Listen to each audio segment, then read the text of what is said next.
Hi, this is Maggie. I just wanted to talk a little bit about the solar eclipse occurring Monday, August 21st.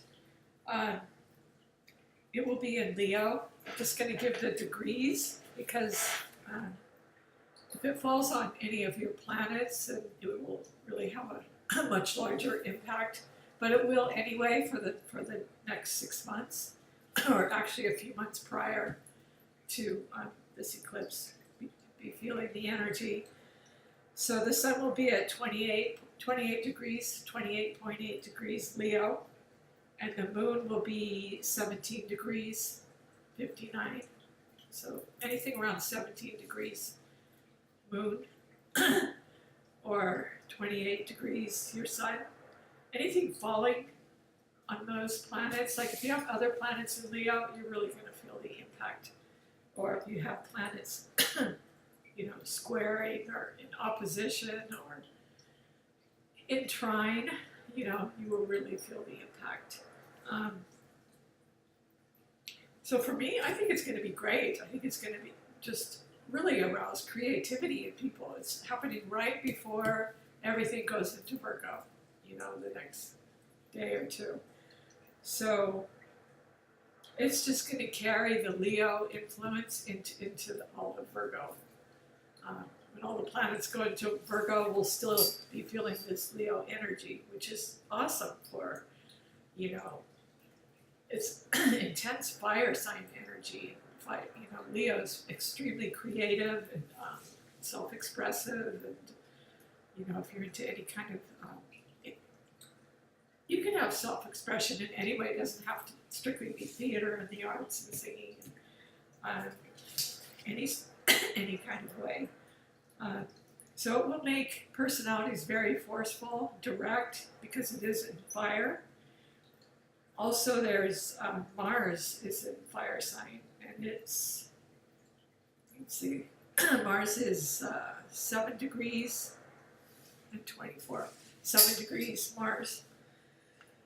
So if you have any planets hitting those exact degrees, or it's just, even in Leo, you're going to feel it. Pluto, well, gosh, I have the moon and Pluto in Leo, so yeah, it's really going to be touching on my moon and my Pluto. And I also have the North Node in 24 degrees Pluto.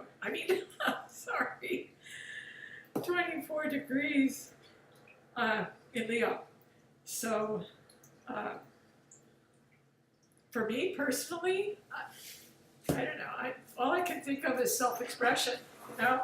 I'm expressing it astrologically, but for you it might be something else. And also it depends on what house it falls in. If you just you can look up your own chart on Astro Theme or Astro Dienst or any of those, and get a free chart, or have somebody do your chart. But so you can see what house the solar eclipse will fall in and what house the moon will be in, because they're both going to be in Leo. So it's going to be a very exciting eclipse, I think, especially before everything goes into Virgo. It's like back to work, back to school, but we're still going to have this Leo energy with us. And sometimes eclipses can signal significant events. Sometimes the birth of kings or queens, or it doesn't necessarily mean that a huge event's going to happen, but it could, either personally or collectively. So I just wanted to briefly say, what degrees it's going to be in, and encourage anyone who hasn't looked up their chart to look it up. If you're curious, what house Leo falls in, because everybody has Leo in some house or another. Mine is in the 5th house, which is the Aries wheel. It's the Leo's natural 5th house.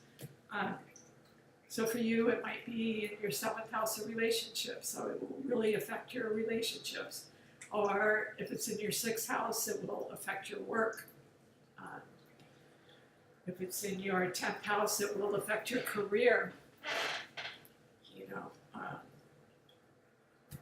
Yeah, So, um, yeah, I just really feel like the fire signs are really going to feel this, and you know, anybody with planets in Leo, and also Aquarians, I believe Aquarians too, because it's in opposition, you know, to Leo. So I'm not going to look at it personally. I don't need to look at it, but yeah. Anyway, don't have a whole lot to say other than just to give the degrees, the exact degrees it's going to be at, and encourage you to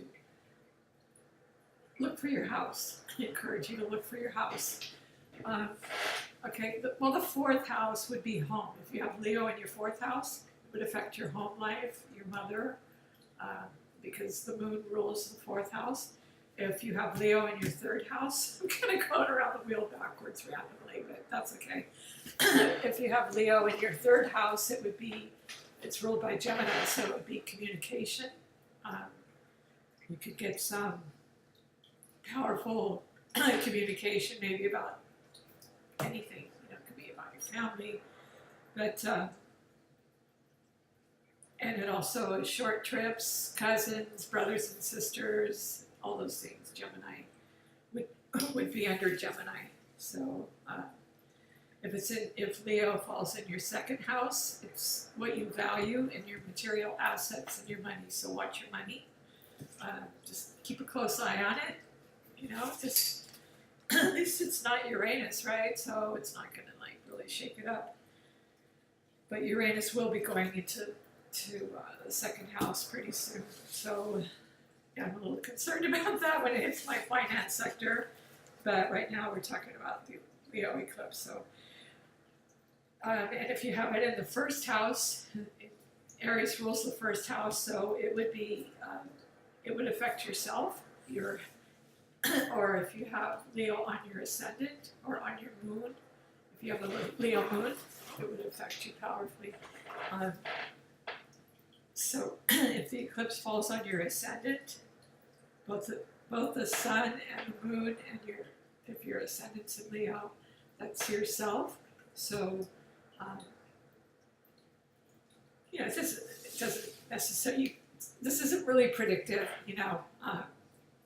Just watch your physical health, and you know, you could have, actually physically you could have a lot more energy because it's in a fire sign. So the first house, you know, it's the body, it's the physical body, and the Aries impulse to live. So you'd have a very, very strong will, that's for sure. So you might want to burn off some of that energy, exercising, and you want to stay healthy. You want to stay healthy because it you know, it's falling on your physical self, on your body. And the 12th house would be your, it's the house of Pisces. If you have Leo there, it would be like your subconscious. Well, it could also be like creativity. Neptune rules Pisces, so it could be very creative when it comes to music. Just be careful about drugs and alcohol. Meditation would be good. Creativity. Might have powerful dreams. It's just that the 12th house rules the unconscious. Yeah. And if you have Leo in the 11th house, that's the house of friendships, hopes and wishes. It's a house of Aquarius. I think it's in opposition to Leo, so Aquarians will really be feeling this energy as well. Yeah, the 10th house would be career. The 9th house, if you have Leo in the 9th house, it would be, that's the house of Sagittarius. It would be like travel. I wouldn't say religion, but like theology, law, anything legal, any legal matters. You want to be sure to tie up loose ends. Yeah. The 8th house, if you have Leo and Scorpio, it's a pretty intense full moon for you because it's fixed, you know, fixed fire and fixed water. So don't want to run too long on this, but have a great solar eclipse and watch your eyes. All right, thanks for listening. Bye.